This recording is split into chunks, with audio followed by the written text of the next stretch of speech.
Halo semuanya, saya Afra Claudia Bursembiring sebagai narator satu.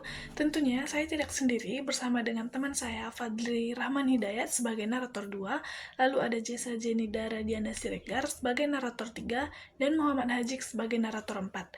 Hari ini kita akan membahas kasus yang menggemparkan dunia startup di Indonesia.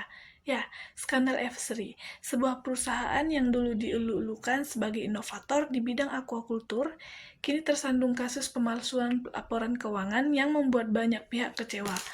Apa ya sebenarnya yang terjadi? Mari kita ulas lebih dalam. Revisory merupakan startup berbasis teknologi aquaculture yang berpusat di Bandung. Didirikan oleh Gibran Huzaifah dan Krishna Aditya. Startup ini menyediakan solusi berbasis teknologi untuk industri perikanan, termasuk sistem pemberian pakan otomatis yang membantu pembudidayaan ikan dan udang untuk meningkatkan efisiensinya.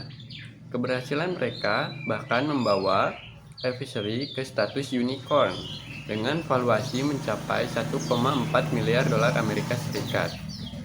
Namun, di balik kesuksesan tersebut, ada sebuah fakta yang mengejutkan terbongkar, yaitu laporan keuangan mereka ternyata sudah dimanipulasi.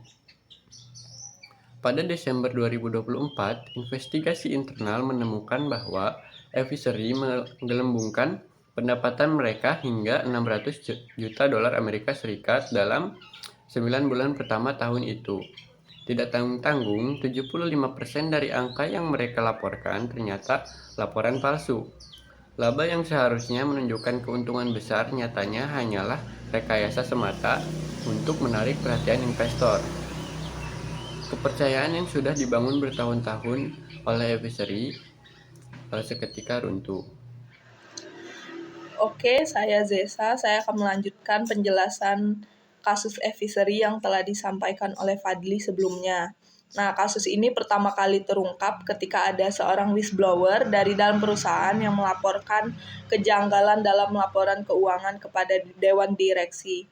Laporan tersebut memicu investigasi lebih lanjut yang akhirnya mengungkap adanya manipulasi besar yang dilakukan oleh manajemen sebelumnya. Temuan ini membawa perubahan besar dalam kepemimpinan Advisory. CEO Gibran Huzaifah dan co-foundernya Krishna Aditya dibebas tugaskan dari jabatannya. Sebagai pengganti, Adi Wibisono ditunjuk sebagai CEO intern, sementara itu Albertus Sasmita mengambil alih posisi CFO intern.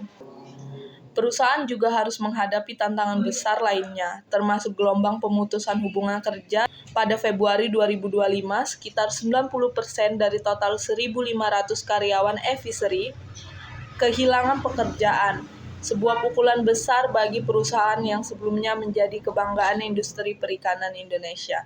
Dampaknya tidak hanya dirasakan oleh karyawan, tetapi juga oleh para pembudidaya ikan dan udang yang bergantung pada layanan Advisory. Sementara itu, para investor yang telah menanam modal besar harus menerima kenyataan pahit.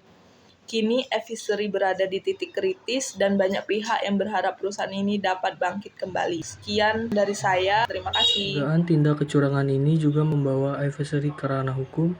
Manajemen baru melaporkan 2 mantan petinggi perusahaan yang berinisial G dan C kepada pihak berwenang. Proses hukum pun sedang berlangsung untuk mengusut sejauh mana kesalahan yang dilakukan dan siapa saja yang terlibat dalam skema manipulasi ini. Hingga Maret 2025, pihak kepolisian masih melakukan penyelidikan terhadap kasus ini. Belum ada vonis resmi terkait denda atau hukum pidana yang dijatuhkan. Namun berbagai pihak mendesak adanya langkah hukum tegas terhadap pelaku kecurangan. Selain itu, kasus ini memicu diskusi luas tentang perlunya regulasi yang lebih ketat terhadap startup di Indonesia. Otoritas Jasa Keuangan atau OJK telah menghentikan pendanaan dari vintage P2P lending kepada Advisory, dan muncul wacana pembentukan lembaga pengawas khusus startup untuk meningkatkan transparansi bisnis dan melindungi investor. Kasus Advisory menjadi pelajaran penting bagi dunia startup. Di tengah tekanan untuk tumbuh cepat dan menarik investasi besar, transparansi serta integritas dalam bisnis tidak boleh diabaikan. Kesuksesan yang dibangun di atas kebohongan pada akhirnya akan runtuh, meninggalkan jejak hancuran bagi banyak pihak. Jadi, itulah pembahasan kami mengenai kasus advisory. Dari sini, kita bisa belajar bahwa inovasi di dunia startup tetap harus dibarengi dengan manajemen keuangan dan strategi bisnis yang matang. Semoga kasus ini menjadi pembelajaran bagi kita semua. Jangan lupa like, comment, and share kalau menurut kalian video ini bermanfaat. Sampai jumpa di video selanjutnya.